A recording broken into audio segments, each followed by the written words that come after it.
মমতা ব্যানার্জি উনি ফুরফুরা শরীরের জন্য সবসময় ভাবেন করেন।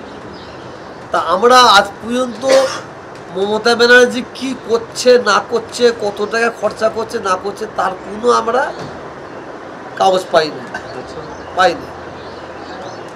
মমতা ব্যানার্জি উনি দিচ্ছেন 25 কোটি টাকা, আমি ধরলাম এখানে 5 কোটি টাকার কাজ হচ্ছে, কিন্তু ওনাকে খবর দেওয়া হচ্ছে, লিখিত দেওয়া হচ্ছে, এই হয়েছে 25 কোটি টাকা দেওয়া হয়ে গেল। তা আমি মমতা ব্যানার্জির কাছে আমি আবেদন করেছি যে আপনি যে টাকাটা দিচ্ছেন সেই টাকাটা কাজটা হচ্ছে না।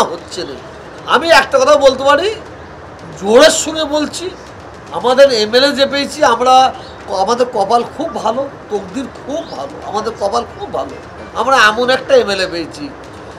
চ্যালেঞ্জ করছি 14 বছরে 14,000 টাকা খরচা করেনি।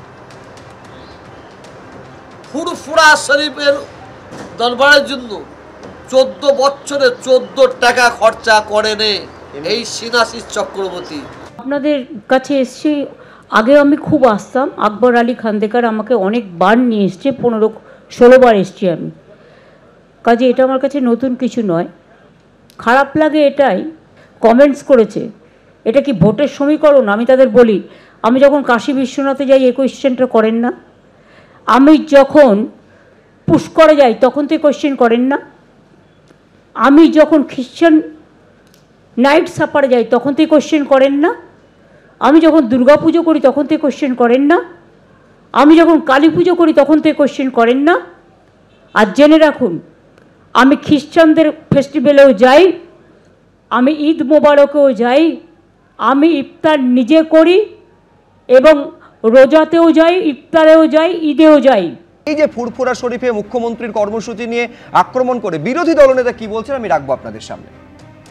ভোট ব্যাংকে কনসলিডেট করতে, ভোট ব্যাংক উনি প্রত্যেকবার বিধানসভা ভোটের আগে যান, 16 সালেও গেছিলেন, 5 বছর ফুরফুরার কথা ভুলে গেছিলেন, মুসলিমদের কথা ভুলে গেছিলেন। এখন ভোট এসেছে তাই ফুরফুরায় যেতে হবে, 16তেও গেছিলেন,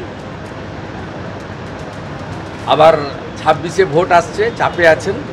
ফুরফুরা শরীফ যাচ্ছে, আর ফুরফুরা শরীফ শুধুমাত্র মুসলিম তীর্থভূমি নয়, মুসলিম সম্প্রদায়ের সর্বধর্মের মানুষ, সর্বধর্মের সমন্বয়ের প্রতীক হচ্ছে ফুরফুরা শরীফ। যে কোনো সময় যে কোনো জায়গায় যে কোনো ব্যক্তি যেতে পারেন। তবে এই যে আপনি শুভেন্দুবাবু হোলির সময় বিভিন্ন মন্দিরে যাচ্ছেন বা ধর্মস্থানে যাচ্ছেন, মমতা ব্যানার্জি যেভাবে বিভিন্ন ধর্মস্থানে যাচ্ছেন, সবটাই পলিটিক্স।